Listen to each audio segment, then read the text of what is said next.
Hey guys, tonight we're riding across the open grasslands of Central Asia. The sky above you is so wide, it feels like you're standing at the bottom of a giant blue bowl. Wind rustles the tall grass, and the only sound beyond your breathing is the steady clop of hooves beneath you.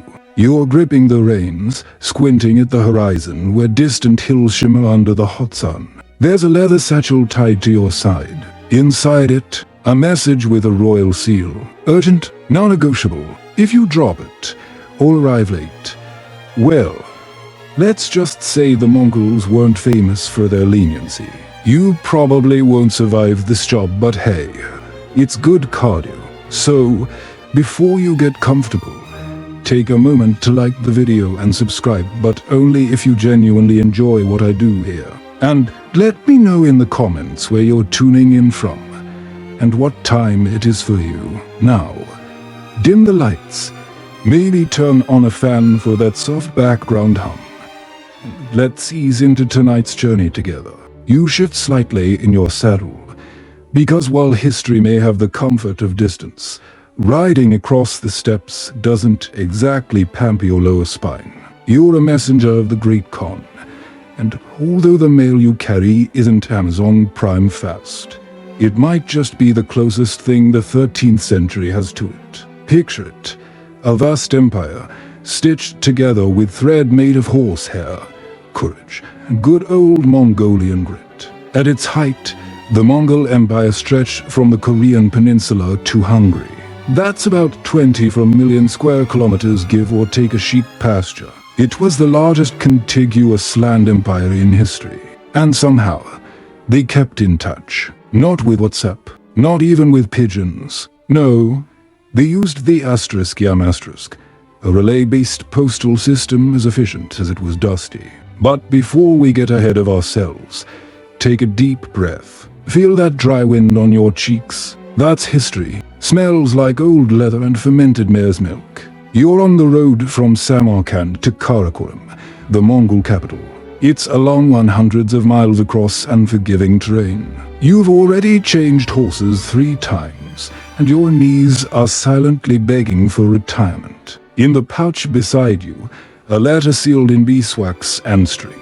You don't know what it says. You're not allowed to. Could be a royal decree, could be a shopping list, could be both. The Mongols weren't just conquerors, they were organizers. Genghis Khan, the man himself, understood that an empire isn't just won by warriors. It's maintained by messengers, reliable ones, fast ones who didn't complain about sleeping next to goats. He built a system that was lean, mean, and somehow cuddly, if you liked horses. Historians still argue whether the yam was built entirely during Genghis's reign or expanded mostly under his descendants. But what's clear is this: even in the 1200s, speed mattered. Especially when you're trying to control millions of square miles of people who would rather not be controlled. Let's take a moment to appreciate your noble ride. Mongolian horses weren't tall and majestic like the ones in Hollywood epics. They were short, stocky, and slightly judgmental. But boy, could they run. Each horse station was roughly 25 to 30 miles apart, about a day's journey at a steady trot. But you don't stop. You swap, ride in, change horses, grab a bite if you're lucky, and ride out again. Rinse, repeat, avoid dying. The yam was so efficient, it reportedly allowed messages to travel 200 to 300 miles per day. That's more than some people walk in a month, and far more than medieval Europe could manage. Where sending a letter was like tossing a bottle into the sea and hoping Poseidon had Wi-Fi. And here's a quirky tidbit. The word yam doesn't mean sweet potato here. It's derived from the Turkic word for road or route. Sorry, no yams involved. Just a lot of galloping, and the occasional spilled broth. As you ride, the land changes subtly. Hills give way to plains, and plains give way to a desert sedge. But the path is marked, not with signs, but with worn trails, bent grass, and an instinct you're developing whether you like it or not. You pass a yard village in the distance. A dog barks, a child waves. You don't stop. Time is not your friend. Some historians debate whether Genghis envisioned this system as an empire-wide solution or if it emerged more organically through military logistics. Either way, it worked. It worked so well. Marco Polo wrote about it in dreamy detail. That guy could turn a horse stall into a travelogue. And yes, there were hiccups, bandits, wolves, sudden weather that felt like the sky forgot how to behave. But the yam persisted. It carried not just letters, but ideas, orders, laws, spices, secrets. Tonight, as you ride, you're part of something bigger than yourself. You're not just a dusty traveler. You're the artery through which the empire pulses. And despite your sore thighs and the questionable goat stew you had at the last station, there's a strange comfort in knowing your role is vital. Because when a message arrives on time, history turns its pages just a little smoother.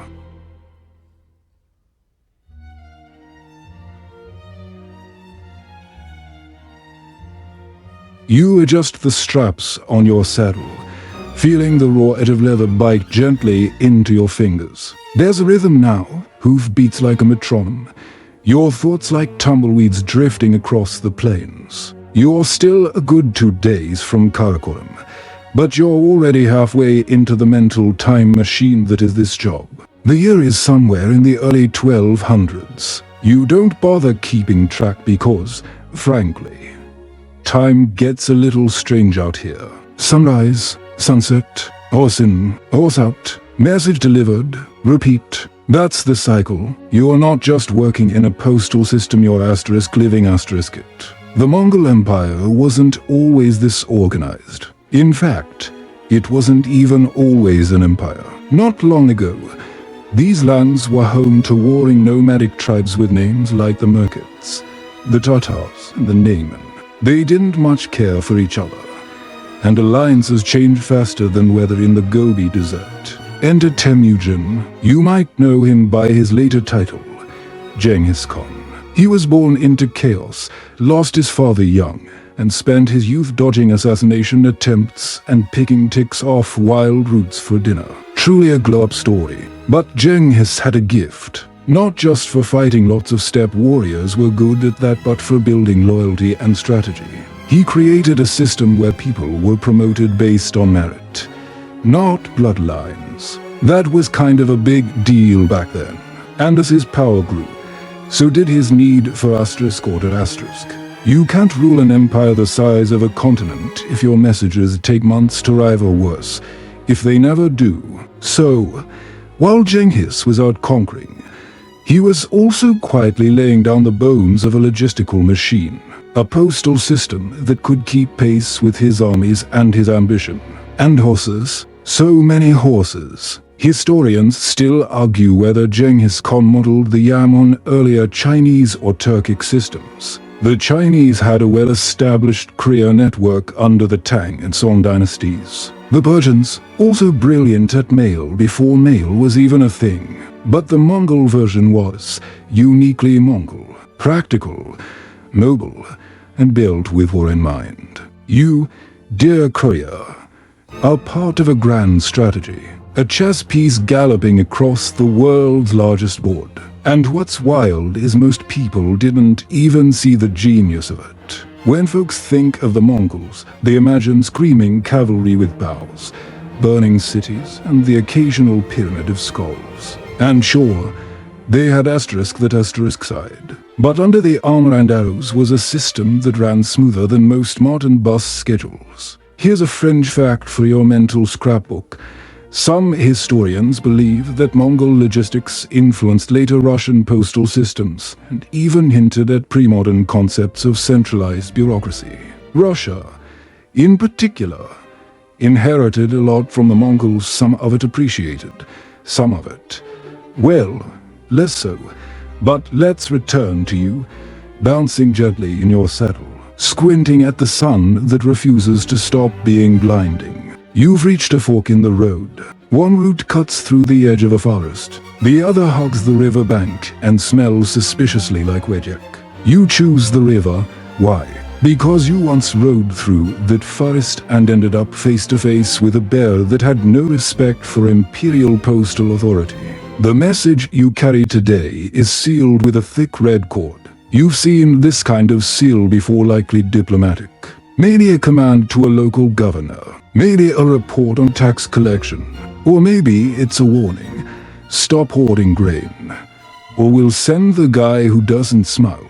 Still, you wonder about the power in your hands. This slip of parchment, protected in wax and hide, might just change the fate of a village or an entire region. And you're the thread stitching the Empire's edges together. Quietly, invisibly, without glory or parade. Except maybe a free meal if you flash the right badge. But we'll get to that. There's a saying in the steppe. The rider with no destination is a whisper in the wind. You, at least, have a destination even if your legs hate you for it. And somewhere out there, someone's waiting for this message like it's the final piece of a puzzle. The wind picks up. You tighten your cloak and duck your head.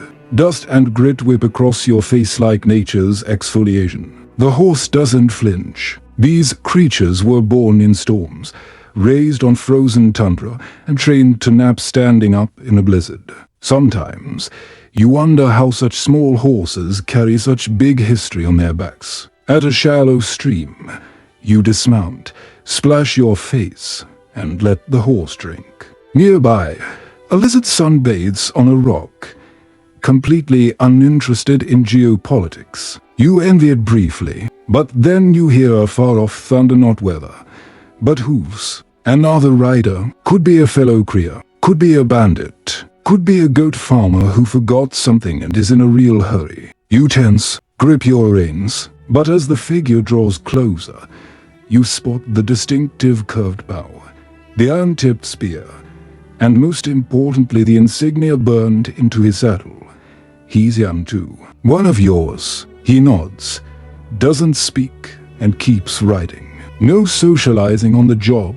Respect. And here's where you reflect, again, on the brilliance of the whole thing. Riders, routes, roads without signs. And yet it all works. Letters don't get lost. They get asterisk delivered asterisk. Quickly, efficiently, by messengers like you who risk the sun, the snow, and their spleens for the sake of information flow. As the sun begins to drop, casting long shadows behind the hills, you mount back up. The road stretches before you like a ribbon unfurling into dusk. You won't stop tonight, not yet. You've got a few more miles and one more horse change before you rest. And if all goes well, by tomorrow morning, that little sealed message will be one step closer to shaping the Empire's future, or at least stopping that local governor from doubling the tax on pickled onions. You reach the Nexium station just as the stars begin to prick holes in the dusky sky.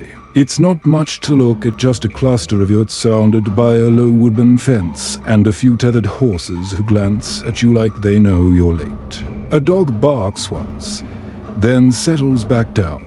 The air smells of wool, sweat, and something vaguely resembling burnt turnip. Comforting in its own weird way. This, you think, is where the magic happens. Not the glamorous kind of magic with sparkles and spells. No, this is the slow-burning, behind-the-scenes, bureaucratic wizardry that actually keeps an empire functioning. You're at a *M station *, and while it might just look like an oversized campsite to outsiders, it's actually a logistical marvel. Welcome to the beating heart of the Mongol postal network. The *M*, pronounced more like yum than sweet potato, was the name for this entire relay system. Stations like this were placed roughly every 25 to 30 miles along key imperial roads. That was about how far a good horse could go at full trot without collapsing from sheer exhaustion or turning on its rider in protest. And so, the system was born stations with fresh horses, supplies, and occasional food that made the route possible. You dismount, stretch your legs with a creak of joints and a groan that reminds you you're not as young as you were when you set out 2 days ago. A boy barely old enough to grow a whisker rushes forward to take your reins. He's part of the station staff, a mixture of locals assigned to assist messengers and officials. You toss him a tired nod. He responds by guiding your horse to the stable and bringing you a fresh one within minutes. No small talk, just efficiency. The horse is smaller than the last but has sharp eyes. You make eye contact. It looks like it could file taxes if needed. Inside one of the yurts, a clerk takes your name and checks a wax-sealed ledger. This is where it all gets real. The Mongols didn't just rely on fast horses, they kept meticulous records. Who passed through, what they carried, how long they stayed, which direction they rode. Historians still argue whether this tracking system was primarily about efficiency or surveillance. Probably both. The Mongols weren't big on just winning it. Now, here's a fun fact. Each of these stations was stocked in advance, funded by the local communities they served. That's right, villages along the postal routes were responsible for feeding and maintaining the yam, kind of like a medieval hoe feed. But instead of getting access to a swimming pool, you got to keep your head and not be accused of obstructing imperial communication. And what did these stations have to offer you? Well, let's be honest, it wasn't a Hilton. But you might get a bowl of broth, a hard mat to sleep on, and a hot rock to keep your feet warm. Luxury, really, occasionally. There'd be dried meat, fermented milk, or stale bread if supplies were good. If not, you make do, or chew your own belt. You're a call. The Mongol government understood that to keep the relay system moving, stations needed to be consistent. So they were manned and stocked year-round. In return, the workers, often poor locals or conquered people, were exempt from certain taxes. A decent trade-off, assuming you like sweeping up horse dung and dealing with couriers who smelled like 12-hour-old stew. The clerk hands you a new satchel. This one contains return messages, some for other riders, some for governors, and one sealed with black wax. That one's above your pay grade. You don't peek, you're loyal, if not particularly curious. And besides, you once heard of a guy who opened a letter like that and ended up reassigned to latrine duty in Siberia. You exit the yurt, check the sky, and debate whether to ride through the night. The new horse stomps once, impatiently. You take that as a sign, one more leg before a real rest. But before you go, you glance back at the station just in time to see the boy who took your horse earlier now stuffing his face with dried turnip. He grins at you with the joy of someone who's not about to spend 6 more hours in the saddle. It's tempting to envy him until you remember the alternative. If this system didn't exist, you'd be the one scrambling for news, wondering if the capital even remembered your province existed. Or worse, getting orders weeks too late to avoid disaster. The yam didn't just carry letters, it carried control. Speed meant power, and power meant peace, or at least a well-organized war. Some scholars suggest the entire empire's longevity hinged on this network. After all, Genghis Khan wasn't always physically present in each region, but his letters were, his commands, his intelligence briefings, his expectations. The yam made him omnipresent, like a very intense, saddle-sore Google Doc. You mount your fresh horse and give one last wave to the clerk, who's already bent back over the ledger, muttering in a script that looks like tangled spaghetti. The fire inside the yurt glows low, flickering shadows against felt walls. The smell of smoke and soup clings to your cloak as you ride back into the dark. Your legs ache, your stomach grumbles, but the message rides forward, and so do you. Because tomorrow, somewhere miles away, another station waits. Another ledger, another pot of lukewarm turnip stew, and another chapter in the greatest communication system you never learned about in school. Your new horse moves with the quiet confidence of a creature that's done this 1,000 times. You settle into the rhythm, hooves thudding like a steady drumbeat beneath the darkening sky. No torches, no fanfare, just moonlight, a fur-lined cloak, and the occasional chorus of distant owls who sound suspiciously judgmental. You're a courier in the great Yam system. Tonight, you're holding something more than parchment. You're holding trust. Because the moment you were handed that satchel, you became an extension of Genghis Khan himself. Congratulations. No pressure. Life as a Mongol courier isn't glamorous. It's not even particularly hygienic. But it is essential. You are a phantom in the night, zipping between towns, outposts, and enemy borders with all the grace of a caffeine-fueled squirrel on horseback. The Empire doesn't just rely on you, it runs on you. The saddle creaks under you, and you adjust your position.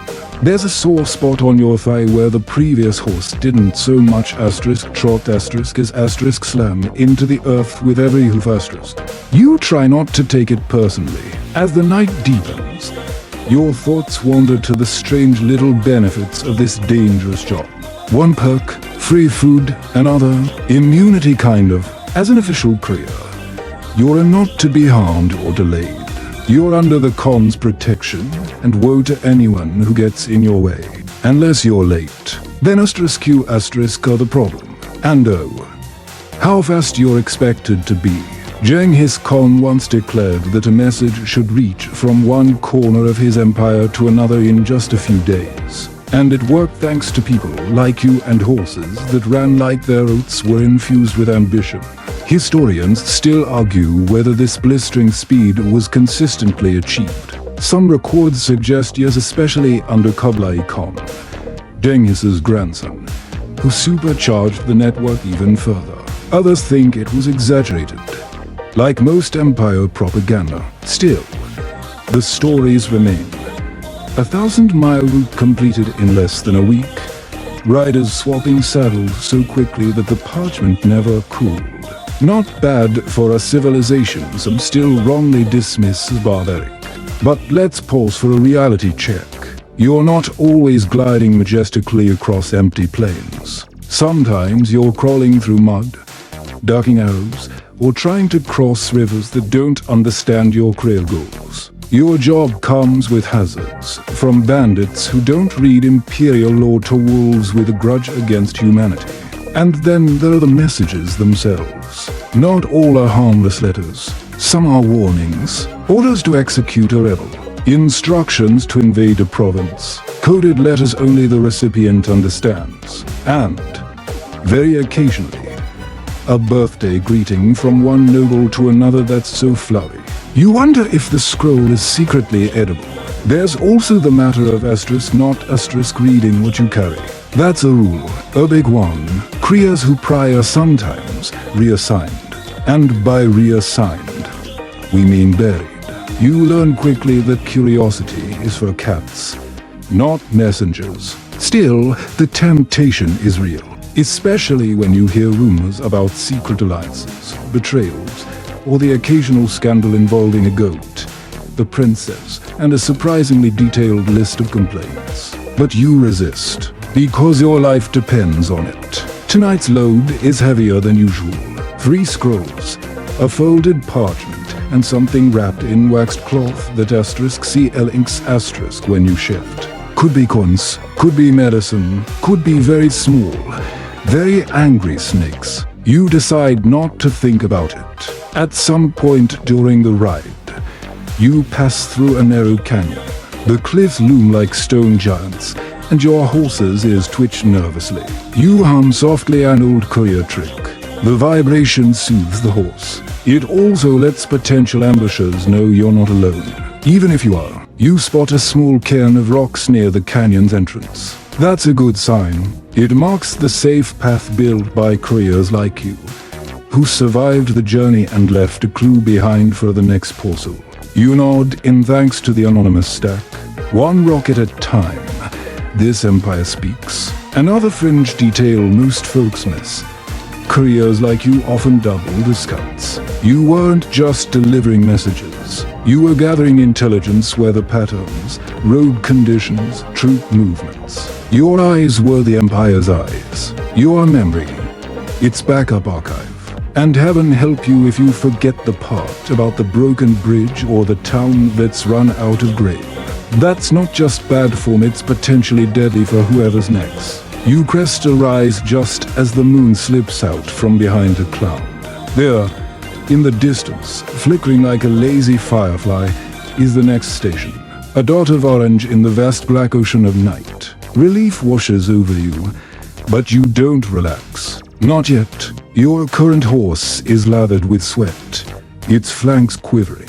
Another mile or two, and it would have refused to go further without an apology and a bucket of apples. You pat its neck. Almost there, you whisper. The horse snorts, possibly in sarcasm. As you approach the station, a figure steps out to meet you. It's another clerk holder, wrapped in wool, holding a lantern that makes his beard look like it's on fire. He doesn't speak, just gestures to the stable. You slide off the horse, groaning audibly as your legs remember what gravity feels like. Inside the main yacht, the warmth wraps round you like a hug. There's stew bubbling in the corner, a dog curled by the fire. Someone's been playing a more in-core Mongolian horse head fiddleland. The soft, nasal tones still hang in the air. You drop the satchel onto the table.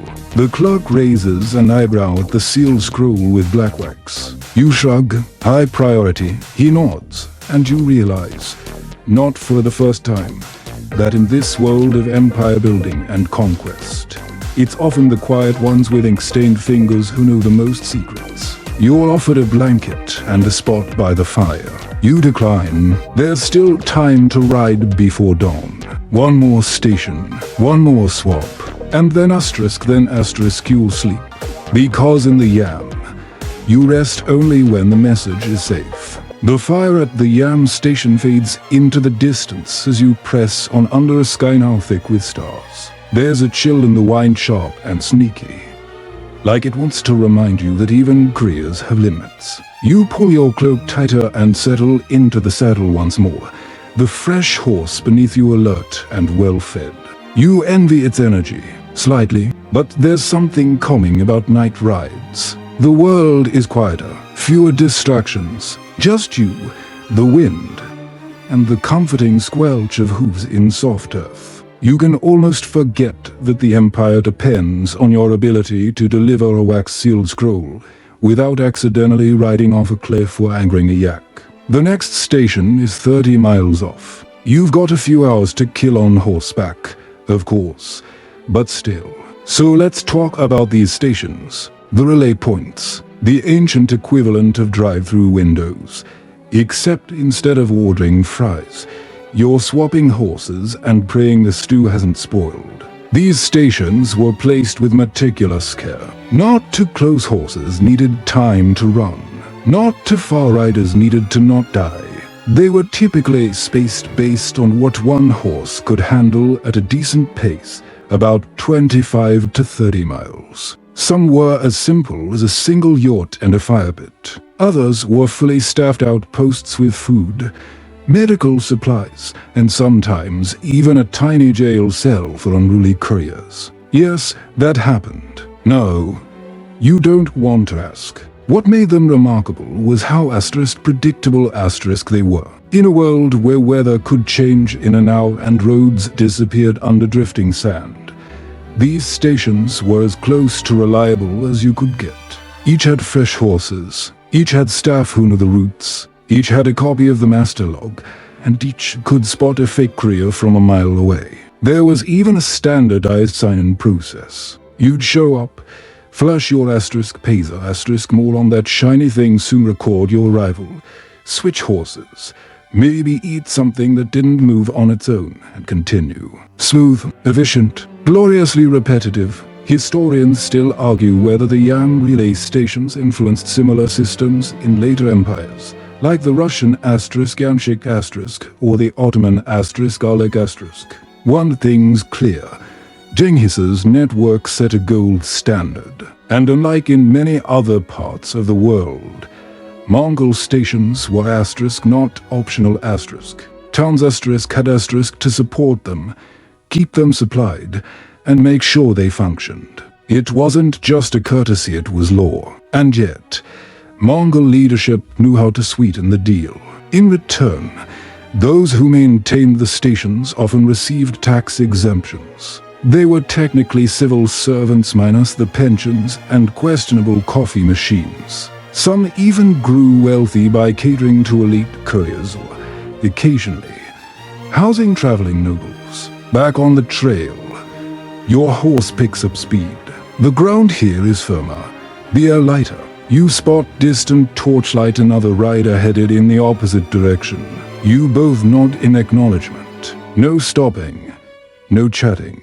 Just a shared sense of being cogs in the same brilliant, dusty machine. Now, here's a quirky little gem. Some relay stations reportedly had messengers' meals pre-cooked and warmed when they saw a dust trail on the horizon. That's right, real-time food prep, 13th century style. Mongol fast food, just hold the condiments. These stations also kept standard supplies, saddle grease, spare tack, dried meat, medicinal herbs, and occasionally fermented mare's milk that had more bite than most wine. But not all stations were created equal. Those closer to the capital or along high-priority routes were better funded. Further flung ones, not so much. There's even a story of a courier who arrived at a remote station only to find it abandoned. The stew pot frozen solid and horses gone. He rode back half the way, delivered the message late and was fined a month's wages. No room for the station was closed in Imperial Mongolia. As you pass over a low ridge, you catch the scent of pine. Forest ahead, the trees sway, tall and thin, and the moonlight gives them a ghostly shimmer. This is where things get tricky. In the open plains, you can spot trouble miles away. In the forest, trouble leans against trees and breathes softly. But yam routes were built with strategy. The Mongols preferred to avoid dense forest trails unless necessary, choosing instead to loop round them when possible. Still, the occasional wooded stretch was unavoidable. So stations in such areas were built extra sturdy with fortified stables and night watchmen who could shoot an arrow through a wolf's nostril at 20 paces. You guide your horse onto the forest trail. It slows slightly. Ears alert, hooves quiet against the leaf-covered path. You stay low, watchful. The mail pouch bumps softly against your side, heavy with empire business and, possibly, a packet of dried apricots you stole from the last station. No regrets. As you ride, you think about the men and women who staffed these places, often overlooked, but essential. Their job wasn't glamorous either, tending fires, grooming horses, recording rivals, heating broth, calming nervous riders. Some never left their post for years, becoming as much a part of the station as the walls themselves. Imagine that. A life spent waiting for the sound of hooves, cooking for strangers, watching the seasons turn from inside the same circle of dirt and stone. One station chief, records say, stayed at his post for 27 years. When asked why, he reportedly said, "Because if I leave, no one will remember who came through." That's either very poetic or the side effect of too much fermented goat milk. You emerge from the forest just as the sky begins to pale. Dawn's first blush kisses the edge of the steppe, and there, bathed in gold, is your next station. Smoke curls lazily from the chimney. A dog howls, a rooster tries to match him and immediately regrets it. You dismount, groaning like someone twice your age. The station master greets you with a grin and a bowl of something that might be porridge. You eat it anyway. It's warm. That's all that matters. Then, as the sun rises behind you, you pass your horse to a sleepy stable boy, mount a fresh steed, and ride on. The next message awaits. The next station calls. And so the network grows, one rider, one relay, one dusty mile at a time. You've been riding for hours, and by now, your thighs are forming a quiet rebellion against the saddle. The sun is higher, the morning dew long gone, and your fresh horse is already showing signs of spirited defiance, like slowing down on purpose whenever it spots a patch of particularly squelchy mud. You whisper threats, It ignores you, but as you crest a ridge, the memory of one of the YAM system's most brilliant tricks gives you a much-needed burst of motivation. The Pazer. Oh yes, the Mongol postal system had a VIP pass before VIPs were even a thing. And you, lucky rider, happen to be holding one. Not literally, you keep it tucked safely in your cloak, like the precious passport it is. It's a small metal plaque, usually bronze or silver, inscribed with the seal of the Great Khan and a command that could be loosely translated as, "Treat this person like they are me, or suffer the consequences." And that, dear listener, is why you're not walking right now. The *PAIZA* gave official couriers like you the right to requisition fresh horses, food, shelter, and assistance from just about anyone in the empire. You show it, and people move *. No arguments, no bartering, nowhere closed. You're not just a rider, you're a roving embassy with saddle sores. Historians still argue over how many different types of Pazer existed. Some believe they were color-coded or ranked by material: gold for elite messengers, silver for mid-level, and bronze for basic. Others suggest it was more about who issued the pass than the material. But there's consensus on this. If you had a Pazer, you had power. Of course, with great power comes great opportunity for terrible behavior.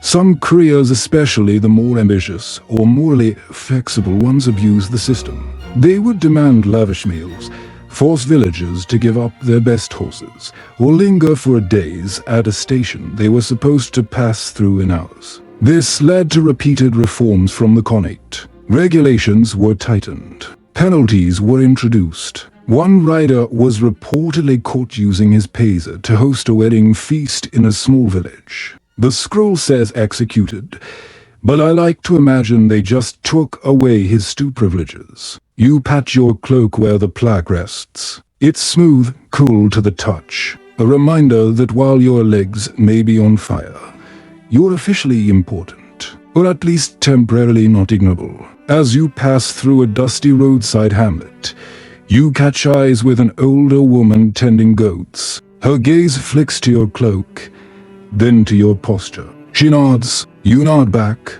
That's the power of the Pazer. It precedes you like a whisper and lingers like a legend. And it wasn't just used for couriers. Diplomats, tax collectors, supply officers, and even spies carried them. The Pazer was like a mobile badge of imperial business, ID card, pot threat. Genghis Khan's face wasn't printed on it, but his authority sure was. Now, as you gallop toward your next checkpoint, you notice something unusual. A group of riders on the horizon, traveling faster than most caravans, but not in a formation you recognize. You slow down, instinctively checking the seal on your satchel. The riders draw closer, 5 in total, wrapped in dark cloaks, their horses coated with dried mud. Could be fellow couriers, could be less friendly. You raise your hand, fingers splayed in the YAM signal of passage. One of the riders mirrors you. Then, as they pass, you spotted the flash of a Pazer around one's neck, swinging like a pendant of absolute authority. They're legit, probably on a higher priority route than yours. You breathe out slowly. Crisis averted. No wolf attacks. No impromptu duels. Just high-speed nodding. Once they're gone, you can't help but feel a twinge of competition. Their horses looked faster, their saddles shinier. One of them even had a scarf that matched their boots. Show off. Still, it's a reminder of the sheer scale of this operation. Thousands of couriers, hundreds of stations, and an empire-wide system that required loyalty, endurance, and well-fed horses. Your Pazer is your key to that world, and with it, you could traverse deserts, mountains, and borders that would stop anyone else cold. Here's a strange tidbit. In later years, counterfeit Pazer began to circulate. Enterprising rebels or corrupt officials forged them to get access to the YAM's privileges. This led to one of the earliest documented imperial crackdowns on postal fraud.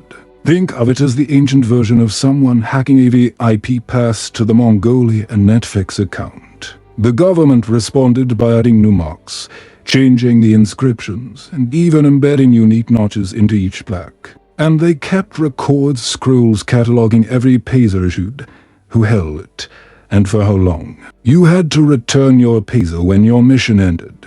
Lose it, and you'd be walking back home in shame, or crawling. As the road straightens, you spot a herd of wild horses grazing in the distance. They flick their tails lazily and glance up at you without much interest. Just another rider, just another scroll. The grass round them sways in the wind, and you find yourself smiling for no reason at all. Maybe it's the wind. Maybe it's the knowledge that a little plaque tucked in your cloak means you're trusted, empowered to carry secrets, forge connections, and keep this gigantic empire humming quietly in the background. Or maybe it's just that you know the next station might finally have warm dumplings. A rider can dream. Either way, you keep moving. The satchel bounces gently against your hip. The peso rests near your heart. And the road, always the road, unspools before you like the never-ending ribbon of history. The wind shifts as you ride cooler now, with the scent of something burning far in the distance. Not a bonfire, not a cooking fire. This smells deliberate. You instinctively sit straighter, your hand brushing the scroll pouch, just to check. Still sealed, still there. Your instincts are rarely wrong, especially not out here, in the middle of nowhere with only hoofbeats and silence for company. It's moments like this when the other job of a career starts to show one you didn't exactly sign up for but are deeply involved in anyway. Spying. Yes, congratulations. You are now part of the Mongol Empire's intelligence network, whether you like it or not. While your official duty is to carry sealed letters from point A to point B, your unofficial role is far murkier and more dangerous. You are not just a postal worker. You're a watcher, a listener, a quiet recorder of everything you see. Troop movements, strange gatherings, villages that suddenly seem to empty, or cities that no longer fly the Khan's banner. And when you reach your destination, you report what you saw. Historians still argue whether this intelligence system was formally integrated into the YAM or simply an opportunistic overlap. But what's certain is this: Genghis Khan was obsessed with information. He didn't just want to know what was happening, he wanted to know before it happened. The postal riders became his ears on the ground. Each station passed, each rider met, each burned village glimpsed over a ridge. They all became pieces of a vast mental map stretching across the known world. And you're holding part of that map. You crest a hill and stop your horse for a moment. Below lies a small settlement. It should have smoke rising from chimneys, children chasing goats, a merchant cart or two, but all you see are blackened rooftops, collapsed fences, and a lone flag fluttering in the wind, one that doesn't belong to the Empire. Your heart skips. You are not a soldier, but you've seen this before. A rebellion, maybe. A raid from a rival clan, or a local noble growing bold. The Mongols conquered widely, but their rule was not always welcome. And while the YAM was sacred, sacred things are tempting targets. You click your tongue softly and steer your horse round the edges of the destruction. You won't stop. You won't investigate. But you'll remember. The next station clerk will ask for your log, and you'll include a note. Station between rivers, signs of fire, and no banner. No survivors visible. That's all you'll say. Someone higher up will handle the rest. As you ride on, the seriousness of it all sinks in. You're not just bridging distances. You're carrying the Empire's pulse, its secrets, suspicions, and shadows. One misplaced word in your report, and someone could die. One accurate word, and someone else will die. Still, this is the game, and you're good at it. The Mongols never underestimated the power of intelligence. They collected maps of enemy territory before invading. They sent scouts who disguised themselves as merchants, monks, even musicians. And many of those harmless travelers carried pays just like yours. In fact, there's an old tale whispered at stations. Once, a courier carried a scroll so secret he wasn't allowed to read it. Speak while carrying it, or even look anyone in the eye. When he arrived, the scroll was blank. Just a test, a loyalty trap. Did it happen? Maybe, maybe not. But it makes you look at your satchel a little differently. Back on the trail, you pass a band of herders leading shaggy yaks across the road. They part without a word, one of them bowing slightly when he spots the seal on your cloak. You nod nonchalantly. Inside, you're screaming with exhaustion and the urge to sit on something soft for 5 minutes. The yaks, for what it's worth, seem unimpressed. One of them farts loudly. You salute its commitment to disrespect. You think about the scrolls you've carried before. Some mundane, tax records, census counts, grain inventories. Others strange, a letter written entirely in Arabic with a Turkish reply tucked inside. A sealed jar that clinked ominously when shaken. Once, you delivered a feather wrapped in silk. You weren't told why. You didn't ask. And occasionally, very occasionally, you deliver something that disappears once handed over. No record, no log entry, just a quiet nod. A heavy pouch handed to you in return, and a reminder, you never came here. Korea life isn't glamorous, but it's never boring. You arrive at the next station just past noon. This one is built sturdier stone foundation, larger stables, even a wooden fence. You're nearing the edge of a regional capital, which means better funding and slightly less terrifying latrines. The clerk inside is middle-aged, stern, and already scribbling when you enter. He doesn't look up. Status, you give your report. Route details, burnt village, unknown banner. He pauses, looks up, and nods slowly. Then, with a flick of his brush, he adds a red mark next to your name. Not a punishment, just a flag. You've seen it before. It means your next mission might not be a scroll. He gives you a hot drink. It tastes like fermented oats and sadness, but it's warm. And right now, that's all you need. You sit for a moment, watching other riders come and go, each with their own satchel, each with their own secrets. Some of them are newer. They don't walk with a limp yet. You give them time. Then, quietly, you rise. The road still calls. You are not done. Not yet. After all, the Empire doesn't sleep. So neither do you. You ride into wind now. Real wind. The kind that flattens grass and slaps your cheeks with sand. Like a judgmental ant at a wedding. Your horse lowers its ears and leans into the gale with grim determination. You tighten your cloak, duck your head, and press forward.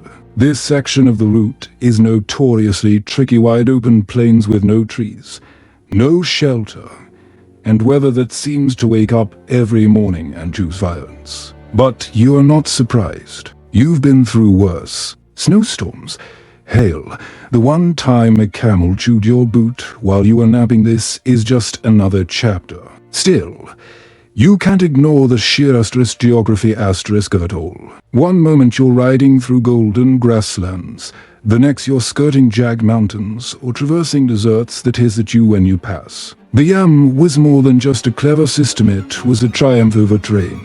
Historians still debate whether the Mongols built their empire around the road, or if the road shaped the empire itself. What's certain is this: the Yam didn't care what the land threw at it. Mountains, build a path. Desert, plant a station near a spring. Forest, cut a line through it and mark it with stones. You come to a pass now. Narrow and steep, flanked by rocks sharp enough to slice the wind. Somewhere below is a ravine you don't want to visit. Your horse stumbles slightly. You don't panic. Just whisper, gently, "We've got this." Because the truth is, you do. Riders like you weren't chosen for your charm or your fashion sense. You were chosen because you knew how to survive. You reach the other side of the pass as the wind shifts again, warmer now, scented faintly with sagebrush. A better sign. You scan the horizon and spot what looks like a group of tents in the far distance. Could be nomads, could be a patrol, could be dinner. One of the most challenging things about being a courier across the Mongol Empire was dealing with the sheer unpredictability of people. Weather, terrain, horses, you could prepare for those. But humans, not so much. Some towns welcomed you like royalty, offering warm milk and songs by the fire. Others barely acknowledged you, treating couriers as glorified saddle stains. Then there were the bandits. Oh, the bandits. You haven't seen any today yet, but you know they're out there. Some operated in groups, others alone. The clever ones didn't attack you outright. They waited until you were asleep, or until you traded your fast horse for a slow one, then moved in like jackals with very selective empathy. The yam was supposed to be protected, and in most areas, it was. Patrols rode the major routes. Rewards were offered for tips on attacks. Some bandits were even caught and conscripted into the army, because the Mongols loved a redemption arc when it served them. Still, there were stretches like this one where you had to rely on instinct, and maybe a small knife hidden in your boot. As you pass a cluster of rocks, you notice a pile of bones. Horse bones, some bleached and half buried. You don't stop, but you don't forget either. The empire stretched thousands of miles, from frozen Siberian forests to the humid edges of Southeast Asia, and the yam reached all of it. That meant riding through marshlands, over riverbeds, across sand dunes so hot you could fry flatbread on your saddle. You tried that once. It worked, sort of. One particularly infamous stretch was the Gobi Desert, notorious for sudden sandstorms, temperature swings, and the unnerving sensation of being watched by nothing. The yam still ran through it, carefully, sparsely, but it ran. Relay stations were hidden like mirages, few and far between, but real enough when you reached them, half delirious and fully dusted. Scholars love to talk about how the yam was adaptable, they're right, but the word doesn't quite capture it. Stubborn might be better. The system refused to fail. If a river rose, they built a raft. If a bridge broke, they built a new one, sometimes overnight. If a mountain pass collapsed in snow, they marked a new route and wrote it down before the ink froze. And all the while, you dear courier kept riding. By now, the sun's past its peak. The worst of the wind has died down, though your hair looks like it lost a fight with a broom. You sip from your water flask, lukewarm and slightly sandy, but it'll do. Your horse breathes heavily but keeps moving. There's a glint ahead, a distant jolt, another station. It's smaller than most, barely visible against the rocky plain. But as you approach, a boy runs out holding a cup. You stop. He hands you fermented mare's milk with a grin that says, "This is definitely going to surprise you." It does. Inside, the station is simple, just a clerk, 2 horses, and a mat that smells like 8 generations of sweaty feet. You hand off a message, one of the lesser scrolls. He tucks it into a drawer and waves you toward the next mount. You hear about the mudslide east of the pass. He asks casually. You freeze. What mudslide? He shrugs. White out 3 miles of road. Might want to take the northern trail. You nod slowly. Adjust your route in your mind. Another detour. Another delay. But nothing stops the yam. Not even a mountain falling down on itself. As you ride away, the sun dips lower. The light turns golden. You hum softly to keep your horse calm and your mind focused. The empire still pulses beneath your feet. And so you ride on through deserts, forests, storms, and silence. Because the scroll on your hip needs to get where it's going. And the empire waits for a new one. The sky is orange now. The kind of warm glow that makes even the dust look romantic. You're halfway through another long stretch of wilderness, no stations, no villages, No signs of life beyond the occasional startled marmot darting into a burrow. It's quiet, almost too quiet. Your horse seems to enjoy this part. No distractions, no sharp turns, just a straight path and steady rhythm. You, however, are beginning to feel the weight of the ride not just in your legs, but in your thoughts. The mind wanders when the world gets still. And tonight, your mind wanders to the true workhorse of the Mongol Empire, the horse itself. You shift in your saddle, not for the 100th time, and glance down at your companion. Not tall, not majestic, but strong. Mongol horses weren't bred for show. They were bred for function. Shorter than European breeds, stockier, hardier, with a stubborn streak as wide as the empire itself. And yet, these horses were the backbone of Mongol nobility. Without them, there would have been no conquests, no yam, no seamless communication across 24 million square kilometers of empire. Just a bunch of exhausted foot messengers collapsing halfway through the Gobi. Historians still argue whether the Mongol horse is the greatest war animal in human history. Some nominate elephants, some prefer camels. But few can deny that the Mongol steed was a marvel, fast, durable, and able to survive on sparse grass and icy puddles. They could trot for hours without tiring and gallop without complaint in freezing winds or searing heat. There's even a fringe theory that Mongol horses had a better sense of direction than their riders. One source tells of a courier who fell asleep mid-ride and woke up outside the station gate, snoring, his horse chewing hay like nothing unusual had happened. And their relationship with riders. Not exactly affectionate. Mongols weren't known for snuggling their animals, but deeply respectful. Horses were everything. Transport, warmth, food, yes, occasionally, and even entertainment. A good horse could mean the difference between life and death. You gently pat your mount's neck. It flicks an ear back, unimpressed. Fair enough. Let's not forget the saddles, either. Mongol saddles were high-backed and practical, offering better balance during long rides and battles. The stirrups allowed riders to stand and shoot arrows mid-gallop, a detail European observers found absolutely terrifying. And honestly, who wouldn't? You remember hearing a joke at a relay station once. A Mongol baby doesn't crawl, he gallops. It's probably not true, probably. Still, the importance of horses in communication wasn't just about speed. It was about reach. With enough fresh horses and stations willing to provide them, a courier could travel over 250 miles in a day. That's 4 times the distance of the average medieval messenger anywhere else. The Yam made it possible by building an empire of hooves. And it wasn't just about brute strength. Horses played a strategic role in message delivery. Couriers didn't ride a single horse until it dropped. Instead, they swapped mounts at every station. Each fresh steed was rested, fed, and ready to run. This relay of flesh and muscle allowed for continuous movement. Messages could travel even while couriers slept. Not that you sleep much. There's not exactly a myriad out here. Some of the most elite riders had backup horses trotting alongside them, like a mini caravan. When one tired, they'd leap to the other without stopping. Poetry in motion, dangerous poetry. If your foot missed the stirrup mid-switch, but still.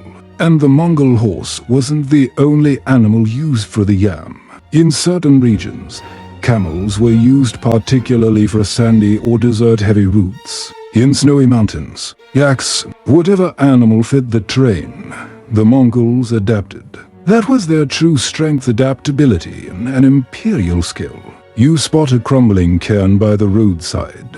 A pile of stones with a flat top. Someone left a carved wooden horse there, weathered by wind and rain. A quiet shrine, maybe. Or just a rider giving thanks. You slow down, touch your hand to your heart, and move on. These small traditions, unofficial and sanctioned, are everywhere along the Yam. Signs that couriers have passed through, left markers, shared warnings, or honored fallen riders. You once passed a tree strung with braids of horsehair, a memorial to a courier lost in a snowstorm. Never found.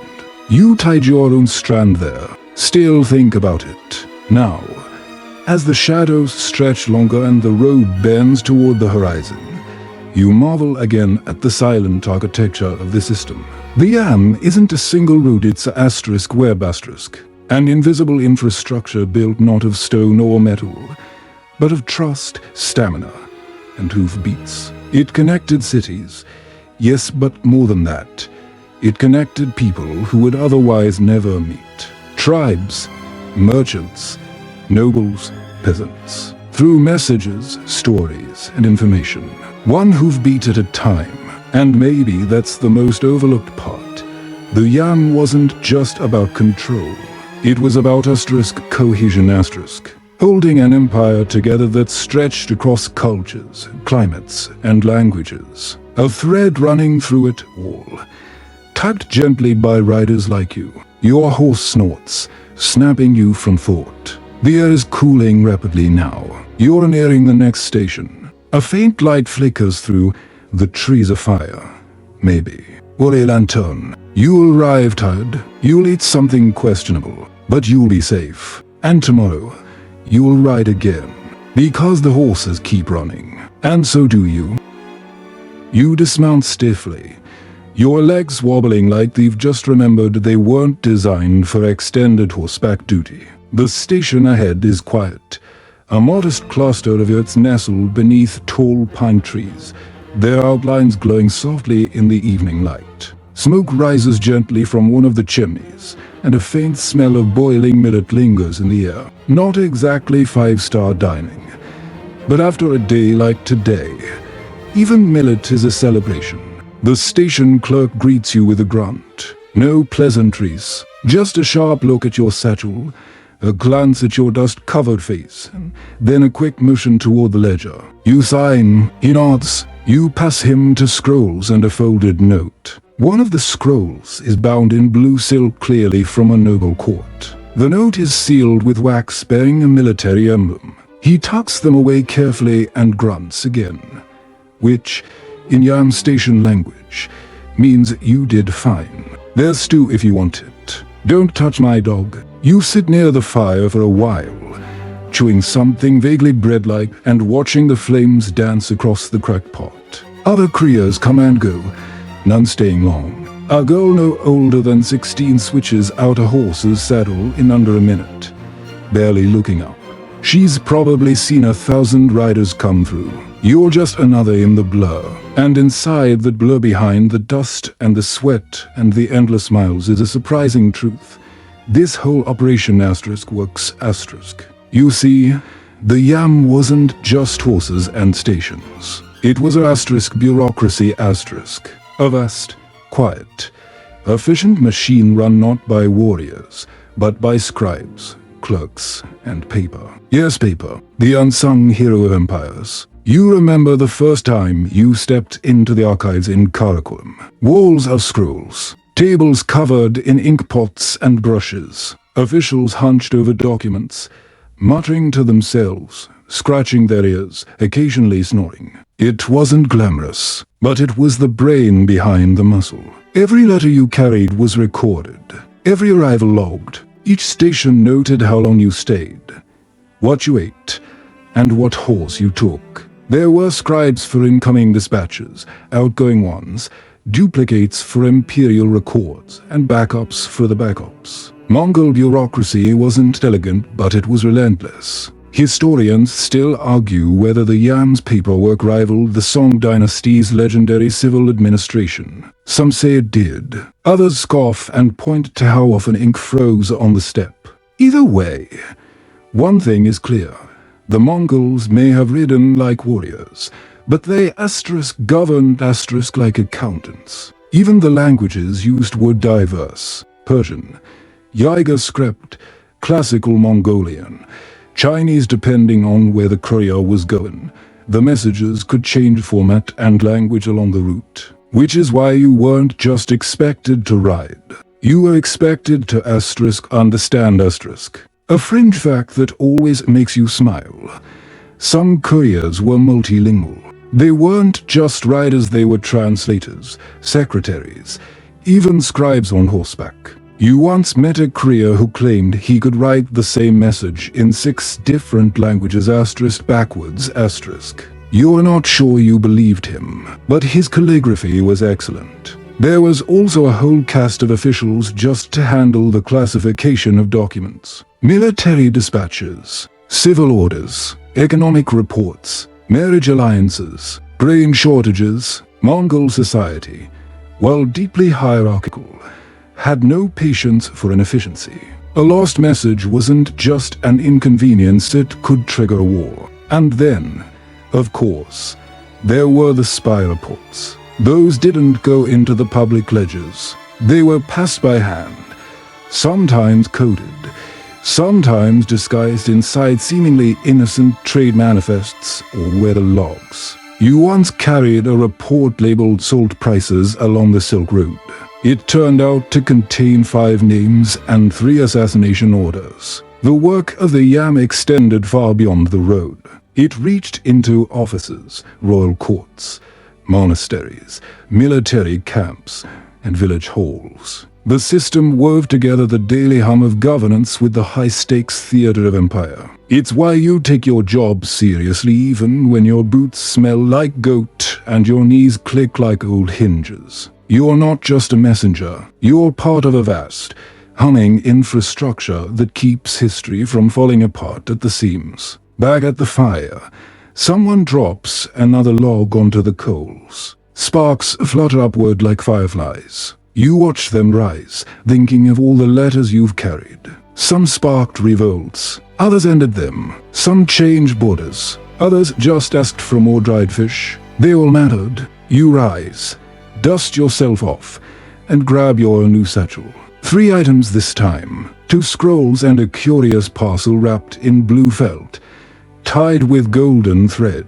It clinks, coins, jewels, a diplomatic bribe disguised as dried fruit. You'll never know, and you won't ask. You mount your new horse slightly taller, slightly moodier, and clip the satchel to your belt. The station fades behind you as the trees thin and the road opens wide under a sky now full of stars. As your horse finds its pace, you realize something. You trust this system more than any person. It's flawed, yes, but it works. You deliver a message. They lock it. Someone reads it. Something happens. It's a chain, and you're a link in it. A tired, itchy, saddle-sore link. And proud of it. The road ahead is straight as an arrow, framed by flat grasslands that shimmer silver under the moonlight. You've fallen into a rhythm again, the hypnotic sway of the horse, the quiet clink of your satchel, the occasional yawn you tried to pass off as battle fatigue.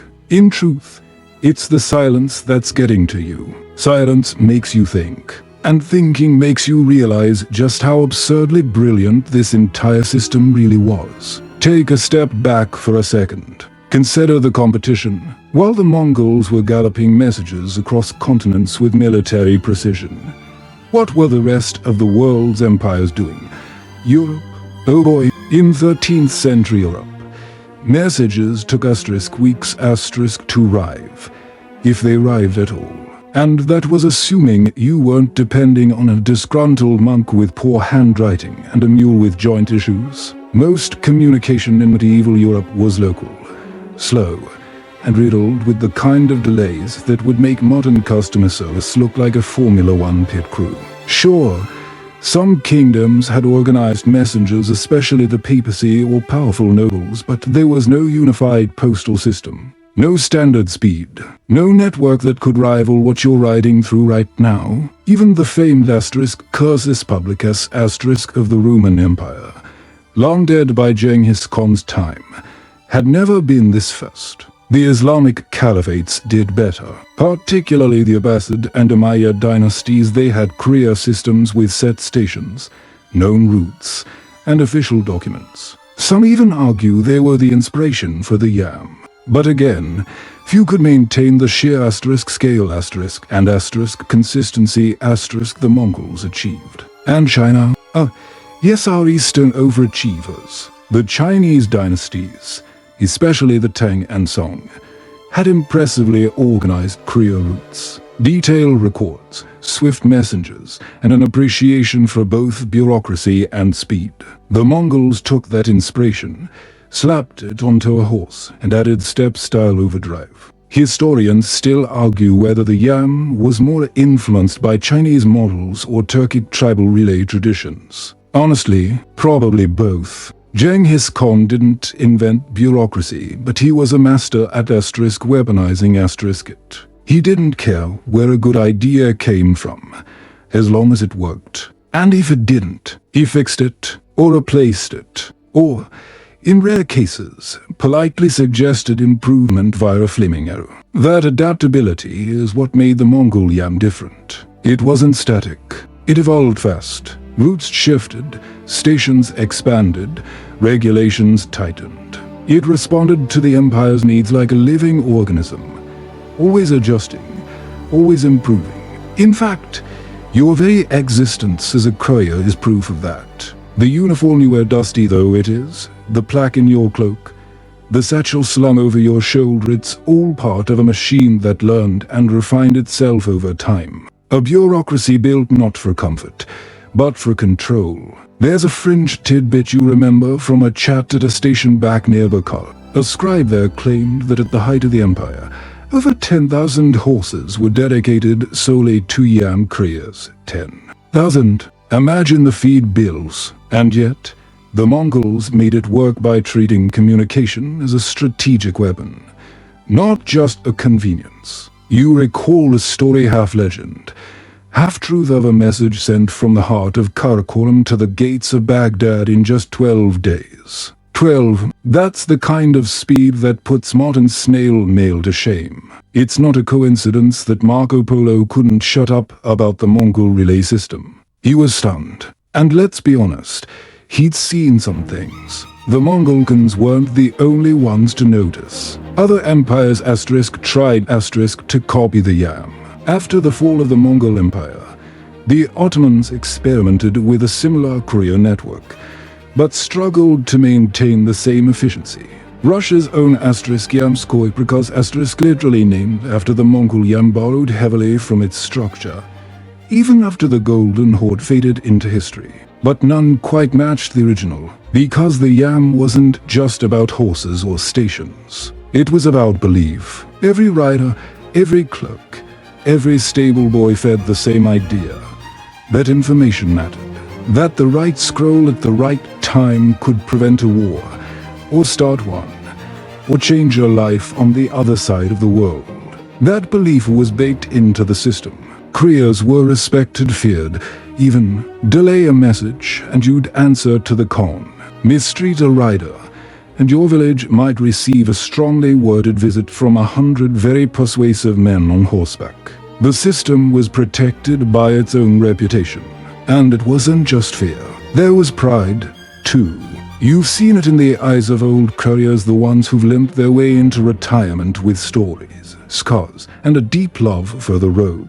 They speak of scrolls like soldiers speak of banners. Each delivery was a mission. Each mission, the thread in the empire's grand tapestry. You pull your cloak tighter as the breeze picks up. In the distance, a line of hills ripples under the moonlight, like the spine of a sleeping dragon.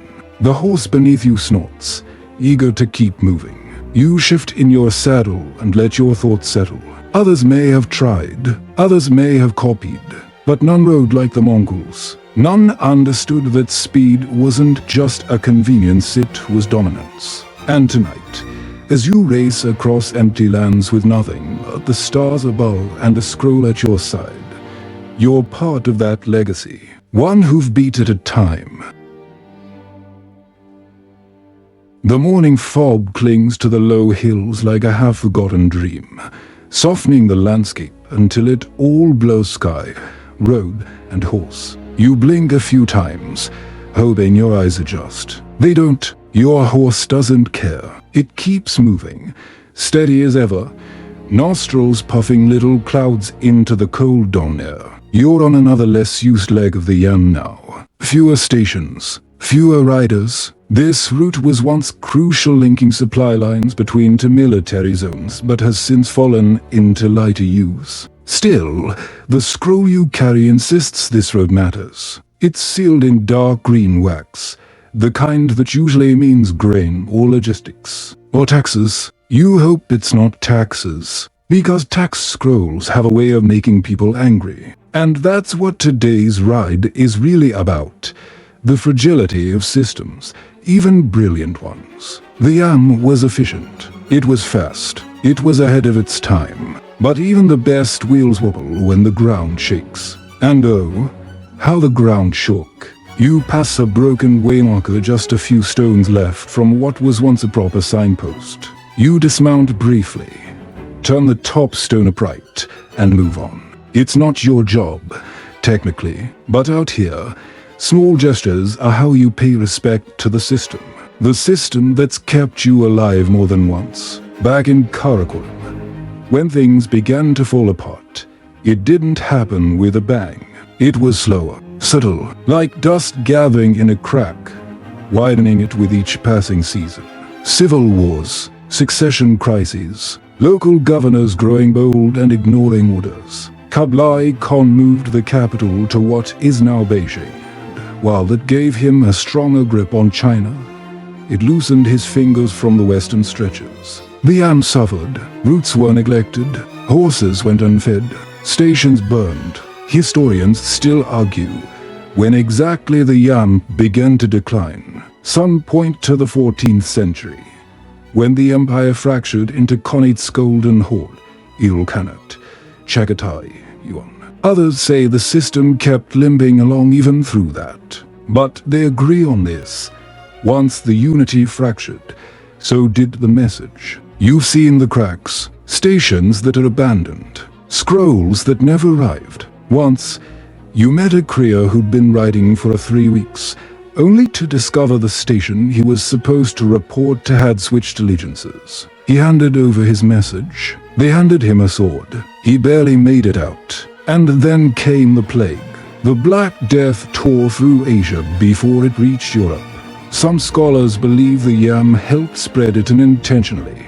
Of course, the very system that made the empire efficient also gave bacteria a high-speed freeway. Messages were immune. People weren't. It's a cruel irony.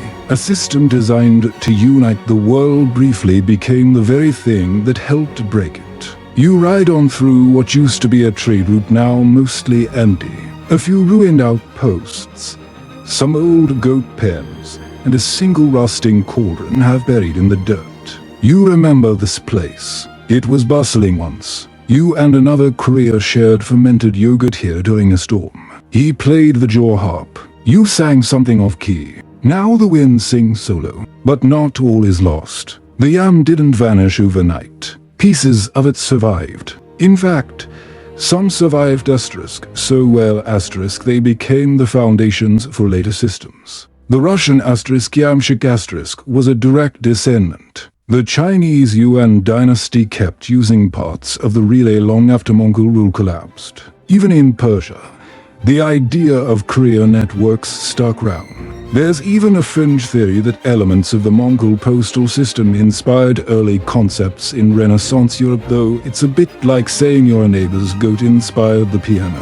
Fascinating, but not entirely provable. What's certain is this: the YAM left a mark. On roads, on culture, on memory. You crest a ridge and spot something that makes your stomach flip. An old station, still standing. Mostly, the yacht is patched. The fence have collapsed, but the smoke is real, and so is the small woman waving you down. She's not a clerk, just a local, maybe a descendant of the original staff. You dismount. She offers you tea. You accept, grateful. Inside the yacht, it's warm and simple. Animal hides on the floor, a pot hanging over the coals, a single spear resting by the entrance, just in case. She speaks little, you speak less, but she refills your cup twice and gives your horse a handful of dried barley. You leave a coin. She doesn't ask for it. That's the YAM spirit: give what's needed, take what's offered, and keep the message moving. Outside, The sky is clear again. A hawk circles overhead. Your horse, now rested, nudges your shoulder impatiently. You check your satchel. Scroll still there, wax intact, and with a nod to the past and a prayer to the future you ride on. The system may be bruised, but you're still in the saddle. The road still waits, and the message still matters. The path flattens now, a long straight stretch lined with low shrubs and the occasional pile of stones, a marker, a memory, or just someone's idea of a good place to sit. You settle into the ride, letting the rhythm of the horse guide your thoughts. Today, the yam feels smaller than it once did. The stations are fewer, the roads quieter, and some of the scrolls you carry don't carry the same weight they used to. The mighty empire has fractured, its edges curled in on themselves like old parchment left in the sun. But still you ride, and as you ride, you begin to notice little things. A child playing with a carved wooden horse by the road, a merchant cart with worn wheels, painted in the red and gold pattern of old Mongol design. And, strangest of all, is stamp yes, asterisk stamp asterisk pressed onto the back of a scroll. You've seen one before, just once, a symbol used by a governor in the Western Connects, an attempt to track and organize messages without relying solely on scribes. Not common, but not unheard of. It makes you think, what parts of this system asterisk will asterisk survive? It's something scholars in future centuries will debate endlessly. How much of the Yan actually lived on after the Mongol Empire collapsed? And where? They'll find traces in strange places. In Moscow, for instance, there's a street whose name roughly translates to Korea's Way. Not a coincidence. The Russian postal system, as formalized under the Tsars, borrowed heavily from the yam. The name itself asterisk yamshik asterisk means coachman or courier, a legacy stamped into the very language. Even the early versions of passports echo the Mongol asterisk. Pesa asterisk, those metal plaques you still carry, worn and worn, like a relic. Documents that grant passage, demand respect, and bind the traveler to the state. In a way, every border control stamp in your future is a distant cousin of that shining tag nestled inside your cloak. Some historians argue the yam laid the groundwork for modern surveillance states. That might sound dramatic, but think about it. This system logged your name, your time, your direction, your business. The empire knew where its couriers were at all times. It knew who received what, when, and from whom. No tick-tock, but plenty of tracking. Then there's the infrastructure. You once passed through a city in Central Asia where the ruins of a relay station had been converted into a mosque. A stone plaque still sat by the entrance, worn smooth, but you could just make out the faint grooves of old Mongol script. You wonder if anyone else saw it, if they stopped to read, or if it's just another unnoticed relic an empire's whisper under the hum of a modern city. One of the most fascinating echoes, stamps themselves, the physical, inky kind. In parts of Persia, stamp seals became more common after the yam, especially in administrative regions once run by Mongol governors. The efficiency of scroll delivery made stamped approval faster. That practiced quick authentication, quick routing bled into bureaucracies over the centuries. You once delivered a scroll to a regional noble who had a wooden block carved with his name and title. He pressed it into clay before opening your message, marking it as received. It felt significant at the time. Still does. A fringe theory you overheard at a station in between a bowl of lamb stew and a stubborn game of dice claimed that Mongol-style courier models were asterisk secretly asterisk adopted by Venetian traders. That the Silk Road merchants watched the yam couriers and thought, well, now asterisk that's asterisk efficient. There's no hard proof, but it makes for a good story. And the thing about stories is they travel too. You pass a group of children walking alongside a cart. One of them waves at you, eyes wide. You wave back. He shouts, "Are you yam?" And when you nod, He beamed like you just told him. He was the Khan himself. That's the part you don't see written in scrolls. The asterisk feeling asterisk of the yam.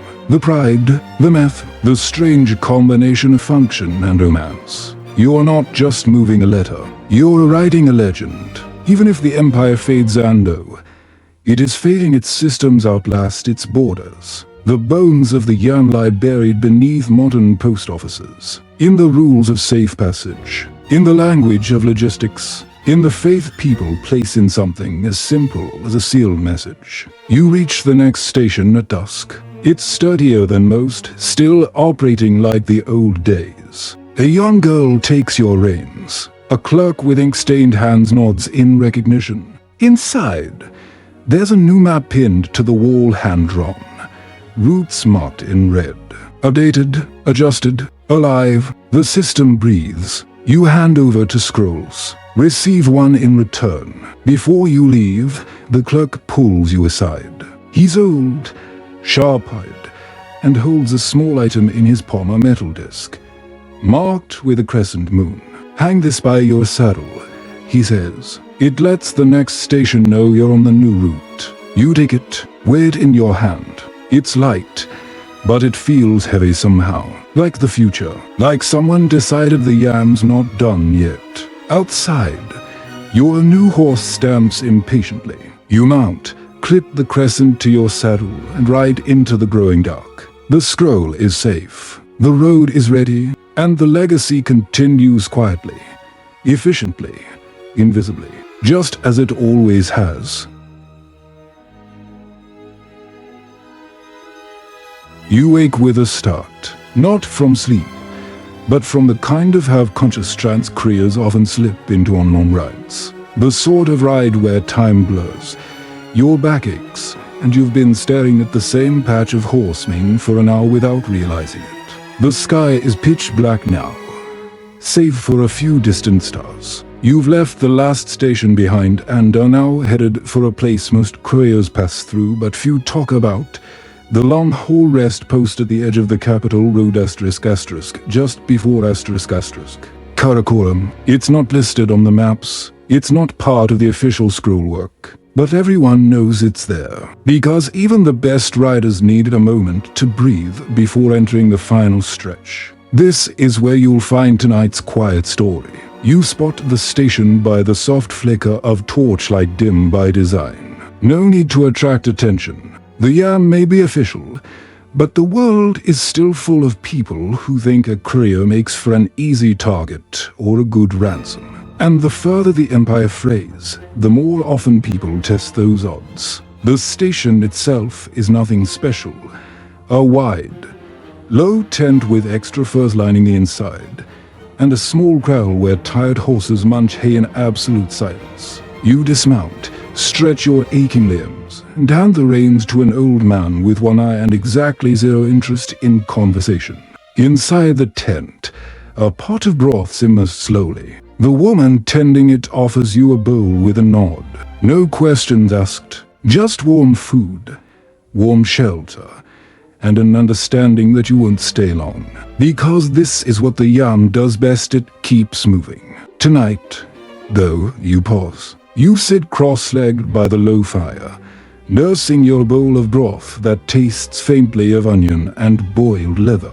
Round you, other couriers do the same.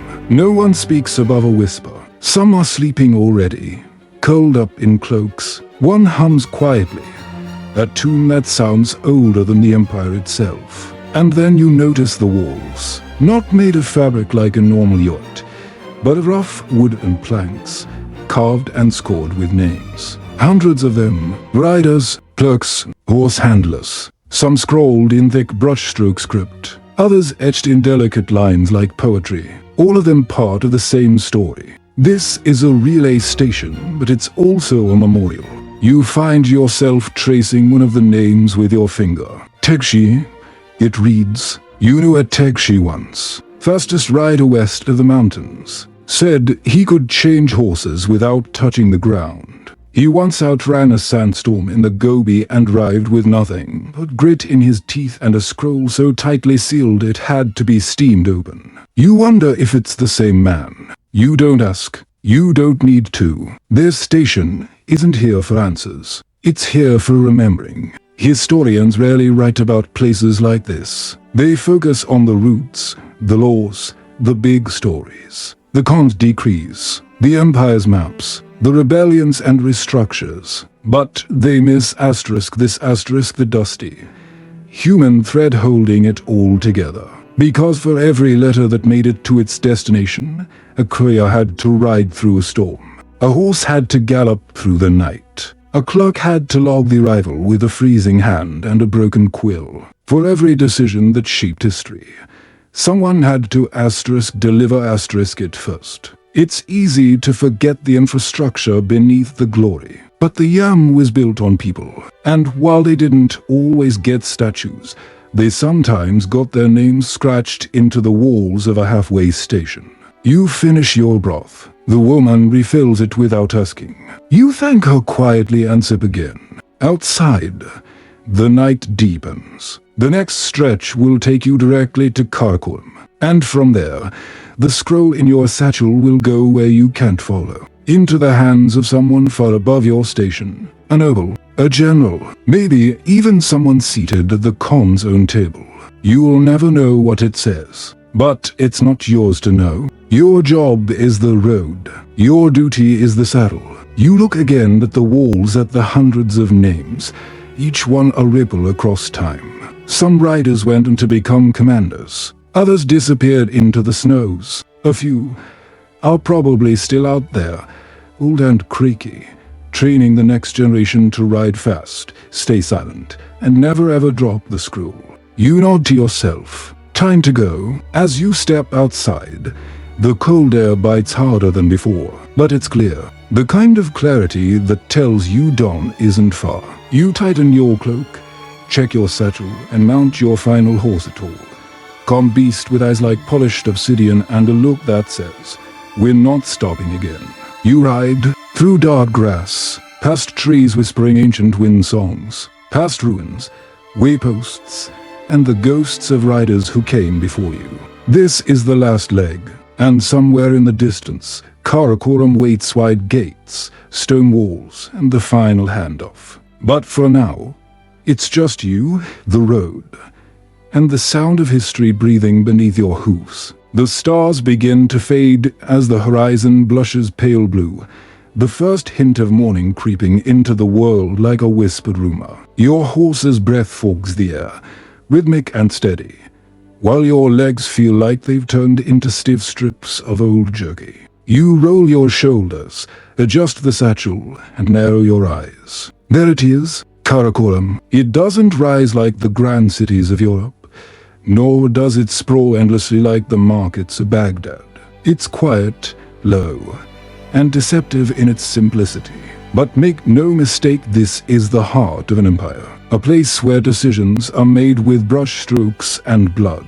You ride through the outer lanes first. Traders are already stirring. A few camel caravans grunt impatiently at being woken too early. Soldiers in armor that catches the light just so nod as you pass. One of them spots the insignia on your cloak and moves aside quickly. You flash your pazer, but they're already opening the gates. Inside the city, Karakoram is a curious mix. Wooden homes and stone courtyards, Buddhist temples and Islamic schools, yurts parked next to towers. You see a Chinese scholar haggling for ink, a Persian goldsmith ranging wares, a Mongol noble overseeing oxen being harnessed to carts loaded with what smells suspiciously like fish. It's a city built by 1,000 hands and shaped by no single one.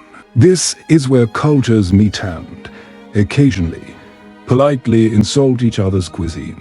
But you're not here for sightseeing. You've got a delivery. The scroll in your satchel is sealed in black wax with gold thread clearly important. You don't know if it's for a military campaign, a diplomatic warning, or an order to move grain from the south to the cold north. What you do know is that you've carried it across rivers, deserts, burn villages, and more miles than you'd care to count. And now it's about to leave your hands. You arrive at the administrative compound, low stone walls, guarded by a single soldier who barely glances at you before waving you through.